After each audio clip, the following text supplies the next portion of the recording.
during COVID though, I had to like set up a tripod and use my phone to like record live stream sets and that kind of thing. Yeah.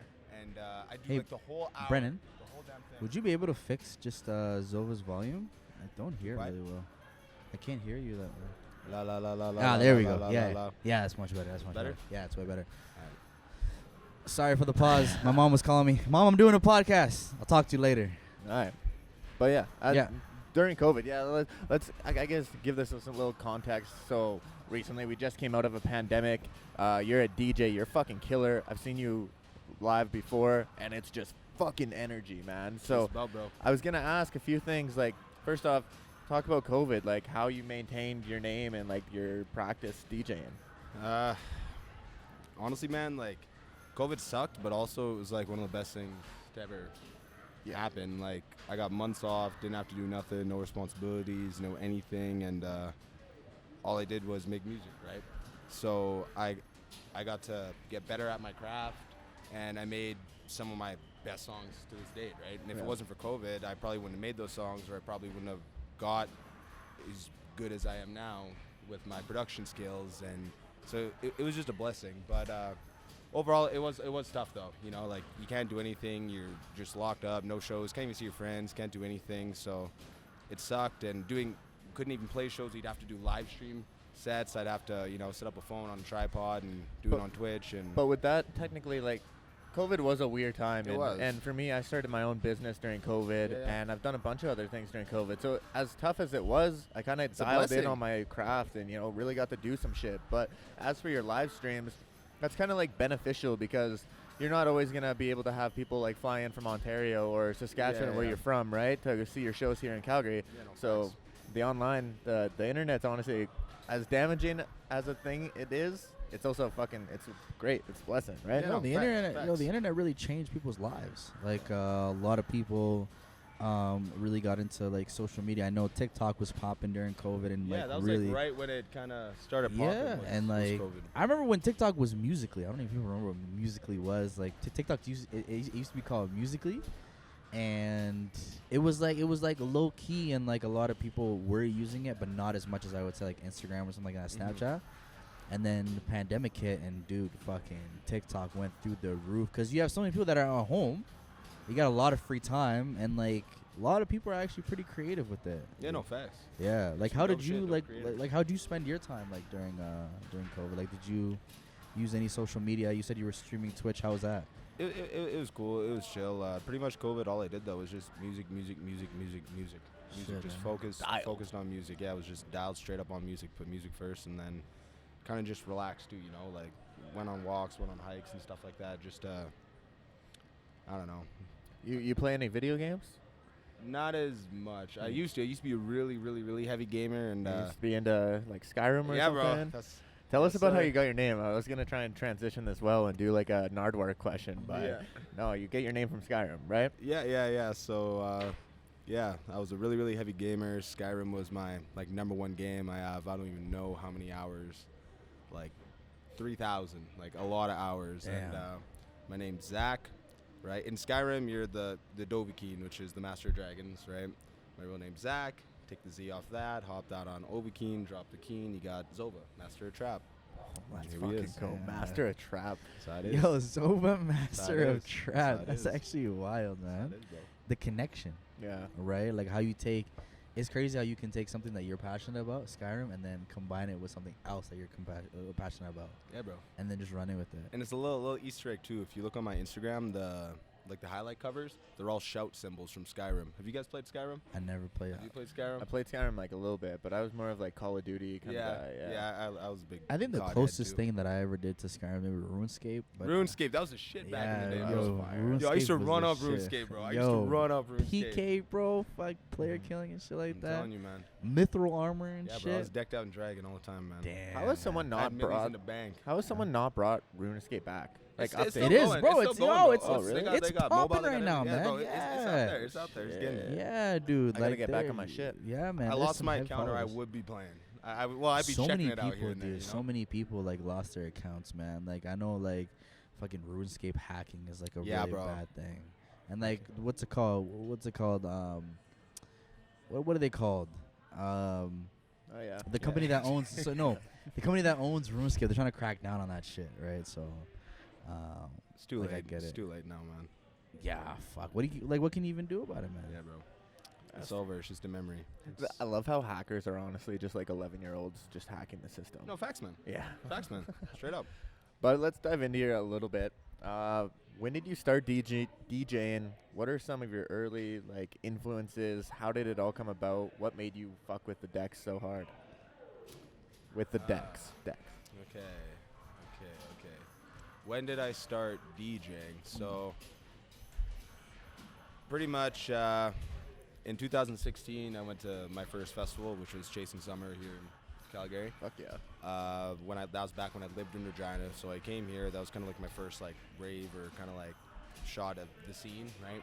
And I just fell in love with it. Just the energy you feel, you know, like just the happiness. You're there with like 20,000 people and everyone's just having a good time, and the music, you never hear that in a club or anything like that where I'm from, right? And it was just a different experience. It was just joy and energy. So I went to that, and it kind of just hooked me and changed my life. I said, you know what, if they can do that, why can't I do that? Exactly. If they can do it, all I have to do is figure out how to do it and then just do it. Yeah. Right? And the rest will come. So just try, like Nike, just do it. Yeah, straight up. That's my thing. Just literally just do it. So went there, came home, bought a mixer off a friend. Kind of just taught myself, just fucking around, taught myself how to mix, and inspirations. I'd say when I hopped into it, I don't know if you guys knew who Flosstradamus is, but that name sounds very familiar. yeah, that he's like the pioneer of trap music back in like 2012, 2013, when EDM was coming like a big global thing. There was like, you know, house and Skrillex with dubstep and that kind of stuff going on, right? But then Flosstradamus decided to take hip hop and incorporate it into electronic music, right? And then that was trap music. And then so I kind of started listening to his shit, and then I just loved it, because I'm a rap guy, right? Like, when I was young, I'd like rapped all my life, and then I hopped into this stuff, right? So I had rap influence. Yeah, you're all good. Come in. Yeah. And there's there on so forth. Damn. Yeah. How long ago was that? It was 2016. Yeah, but I guess technically I started, well, I was messing around in 2016, 2017, but I officially said, you know, fuck it, and started it in 2018, really. So was it 2018? Was there like a tough like barrier to entry? Oh yeah, man. There's I feel like it's competitive as shit. Oh yeah, man. Well, where I came from in Sask, there's not many DJs. There's only a couple. But the thing is, there's not a scene either.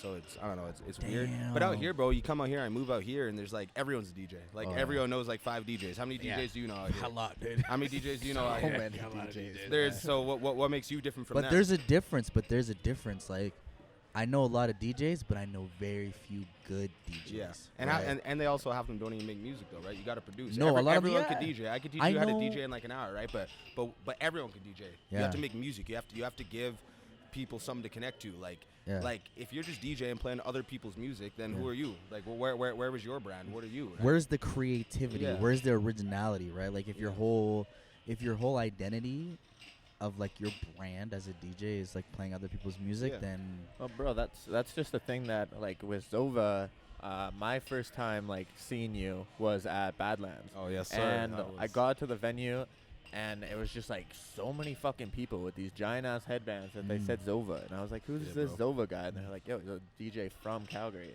Yeah. So you already have like a really loyal fan base. I want one of those headbands, by the way, too. I got you, bro. Like, if we're talking about loyal fan base, like I remember watching you at Badlands, but that wasn't what impressed me.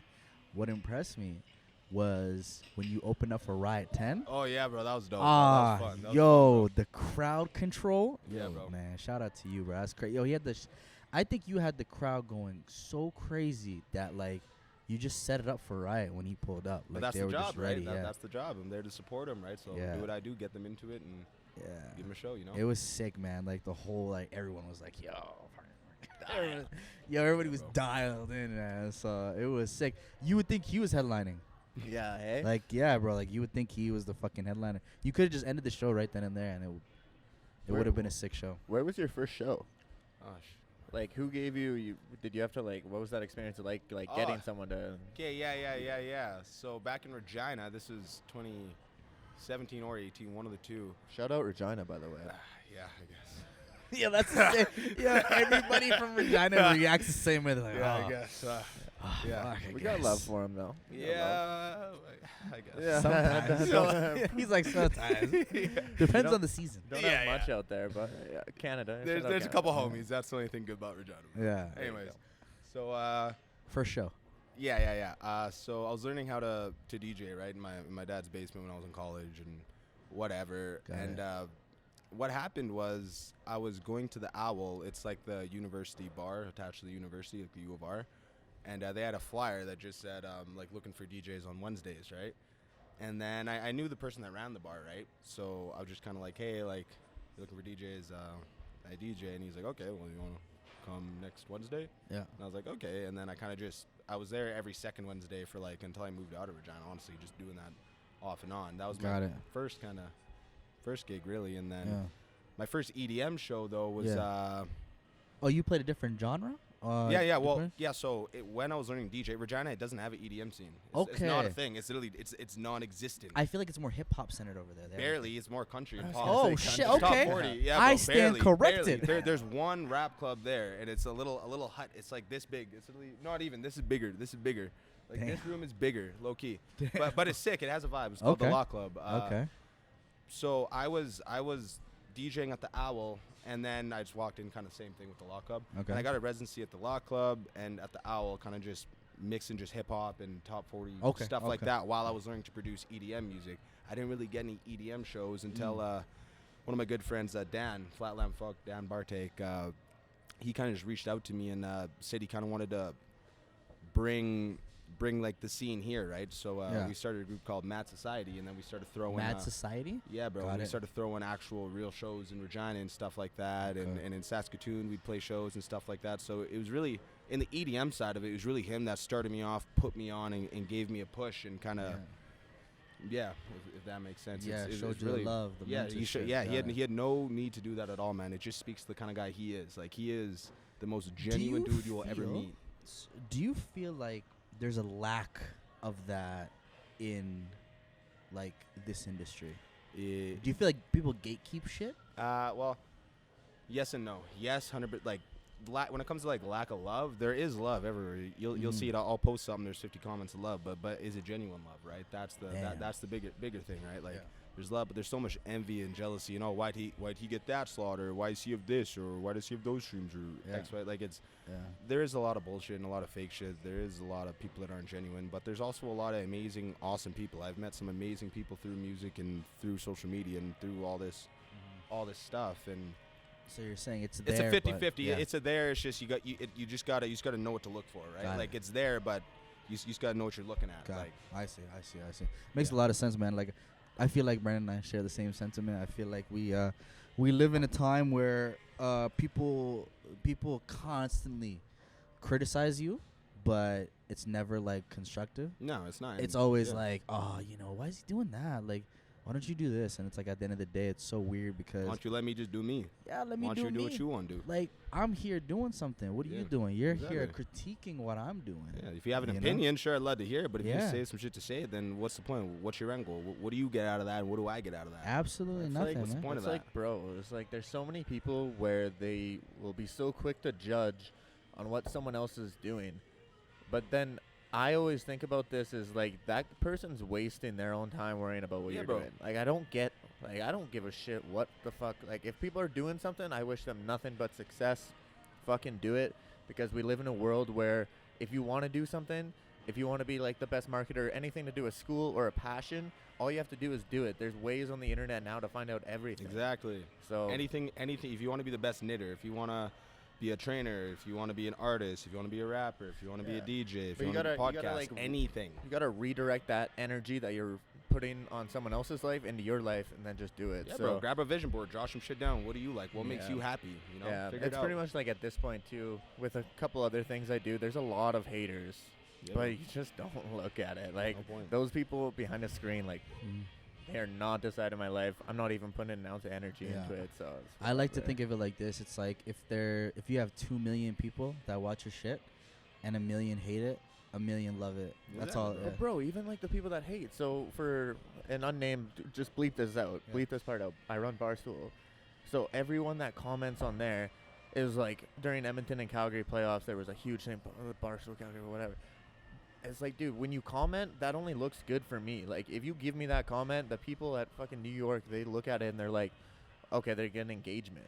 So shout out to everybody. No facts. Yeah. It's like, no facts. Like all publicity is good publicity, whether it's bad or not, right? Like some people are really good at turning it around and turning it into good publicity, right? So, But I would dive back into you.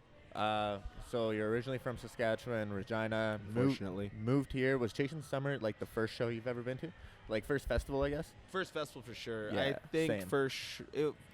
at least like first 3 shows. I might have went to like another one in Saskatoon that Flatland was playing, but it was around that time. Yeah. Well, Chasing Summer is the biggest outdoor festival in Western Canada. Yeah. So that's fucking crazy. And when I went there for the first time, it opened my eyes up. Magic, man. So how much of a blessing was it to be on that stage a little bit down the line from when you started playing in, like, let's say hometown, I guess. But what did that feel like? The stage, I saw the pictures of the stage, bro. It was fucking crazy. Yeah, bro. I don't know. It just kind of reassured me that, like, because I don't know, there's a whole thing, like, as you guys everyone probably goes through this, but it's like imposter syndrome and feeling like, you know, like, is this really worth it? You know, am I even good at this, X, Y, Z, whatever, all the time. right? And it was just reassuring, like, oh, like, hey, no, bro, like, you're on the right path. Like, you are that dude. And the thing is, when I started playing, the thing that got me into this, and the reason that I even live in this city is because of Chasing Summer. Exactly. I fell in love with Calgary and music from Chasing Summer. And I moved here for music and Calgary, right? So playing it was just like a full circle thing, right? Yeah. That was the goal that I just had. And once I hit that, I'm just cool, right? Like, I don't care. Anything else, just blessings after that, right? Yeah. And then, so for me, I feel like kind of like, even though that's such a little thing in the long run, I just already, in a way, feel fulfilled and cool with however farther I get, or if I stop today, you know? Got it. Because you did it, right? At the end of the day, you could be proud of, like, where you ended. Yeah. Right?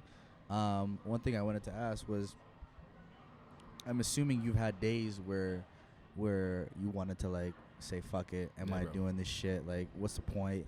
Like, how did you overcome those obstacles, those hurdles? I don't know, that's something I'm still trying to figure out every day, as I'm sure we all are, right? Like, I don't know, I just know that it's just like it's just talk, though, you know? Like, I know that this is what I love, and anytime I have those kind of thoughts and stuff like that, I think, okay, bet, like, let's realistically run this out.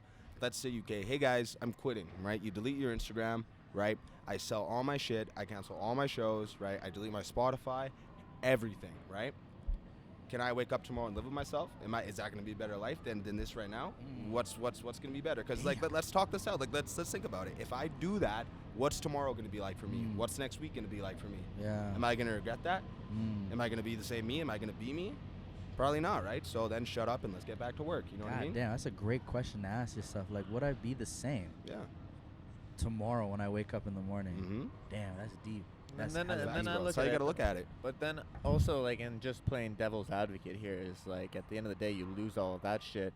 If that's what makes you happy, then, like, yeah, of course you're gonna be different. But at the end of the day, like, all of this music stuff doesn't make you. No. Like, you make you by being a good person and doing good things, or being a good friend, right? So, to an extent, yeah, but I mean, like, you're good either way. I feel like you're. I know. Right? It's just, for me, it's like, it's but I think he's at that point. Yeah, right? He's at the point where it's like, I feel the same way about, like, our podcast, or like the design that, like, I love doing graphic design and stuff like that. Yeah. And I feel like if I was to stop today and stop this podcast, stop, like, all my things that I love to do pursuing, I probably wouldn't be the same fucking person. Right? Or how long would you, like, quit, and then how long till you hop right back into it, right? Exactly. Would you last a week? Would you last a month? It's just a waiting game at that point. Yeah, and that's the same thing too. For me, graphic design. I've been doing graphic design since I was like 12.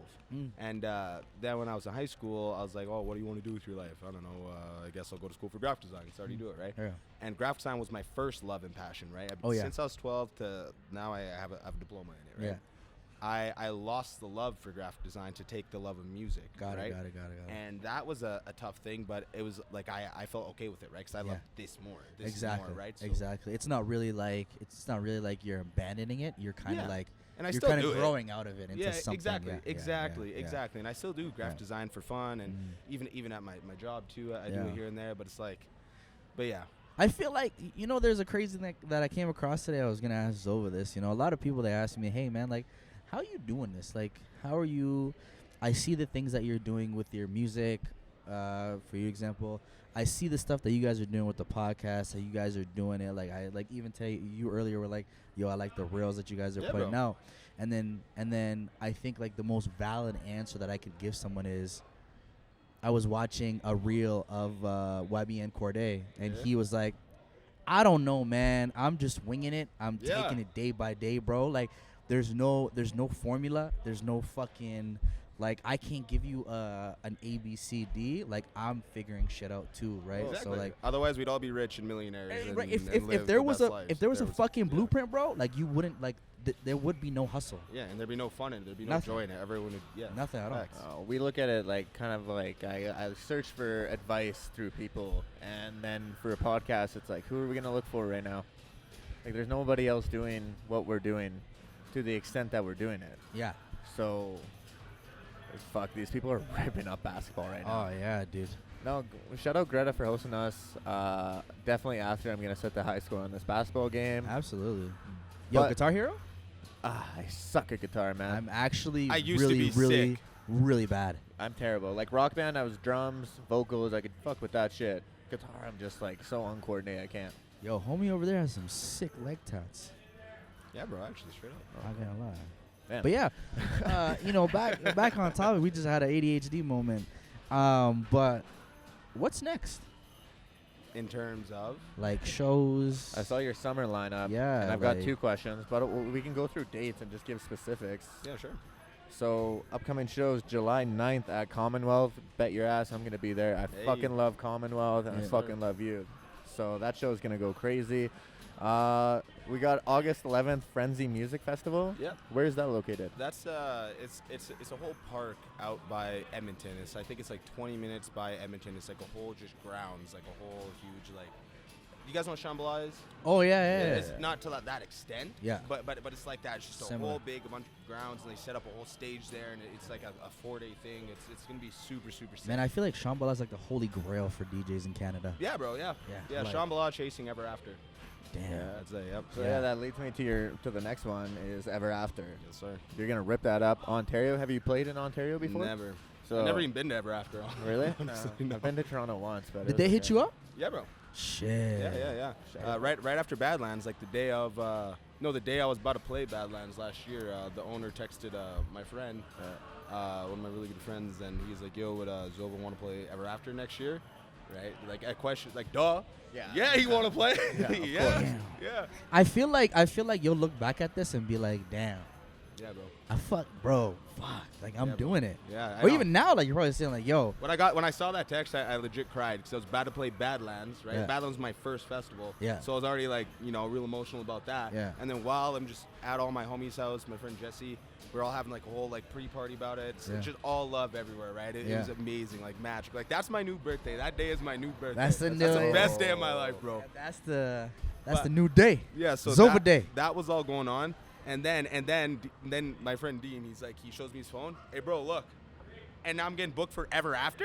It's like it was like I legit broke down, and it was bro. It was. Congrats, man. Yeah, thank you, bro. Thank you, bro. I'm It was happy for you, magical. dog. That's It's super sick that you were just saying like you broke down. Like Yeah, you're bro. not afraid to show your feelings. It seems Fuck like, no. hey. No. So I run a mental health clothing brand, and that's like my big thing too. Is like Yeah, man. I'm allowed to be sad, and I'm gonna show it. Be vulnerable for people, and Yeah, bro. vulnerability is cool. yeah. Bro. You always gotta Be be in you, touch. man. Why you gotta hide You shit? gotta be in touch with your emotions. Otherwise, like if you just hide shit and try and be like the man, Bottled up. like the stereotypical like the man, like you're gonna fuck yourself over. I feel like that's weird behavior, to like go around shitting on people for like being who they are. Dude, but just literally being a human. Like humans Yeah. feel like Yeah. my bad, bro. My bad that fucking I'm the not sun a makes fucking me happy. boulder. Yeah. You Yeah. know, like Yeah. fuck, man. Yeah. People be moving very, very strange out here. I got 2 things, and like we can definitely cut this part too. But you've got two events that are to be decided, and I'm looking at the timelines. I think I might know a little bit. July and August to be decided. One's in Calgary. I can't say nothing about nothing. So. We're just locked. I always try Can't to do say this. nothing about nothing. Like I said, maybe behind the scenes. Yeah, sure. Yes sir. Yo, Brendan, you think it's time to talk about what we're gonna talk about? I was just gonna say that. Yeah, we this should have is done it at the start. Yeah, a serious topic today. Okay. So I don't know if you heard about the Texas shooting. Oh God. Yeah. Enough's a fucking enough, man. This is some crazy shit, man. Yeah. We got kids dying. I'm bro. tired of every year multiple headlines that come out. School this, school that. The one that happened in Vegas, that open arm where just like country music festival, it can happen anywhere. But what happens is it happens, it makes the news, and then it goes quiet. Like we can't stay quiet anymore. Yeah. Kids deserve to go to school and not be scared. Yeah, that's tough. I just saw that bulletproof backpacks are like a #1 seller right now. This kid Bulletproof invented it backpack? like 3 Yeah, years man. ago, and I saw the Yeah, startup. bro. Really? Oh yeah, man. That's fucked. Yeah, man. It's crazy, man. So Yo, remember like when we were growing up, we did fire drills. Like these kids are Yeah. doing like active shooter drills. Yeah, and yeah, shit like straight up. that. It's Yeah. crazy, man. Kids out here with bulletproof backpacks and shit. And the crazy thing was, I just literally found out that the cops that were pulling up to the school at the time, like 2 months ago, had an active shooter training. Oh, word, really? And they were trained 2 months before. And in the training, wow. the training literally said to neutralize the threat immediately. Yeah, and they waited like an hour, didn't they? Yeah, they were like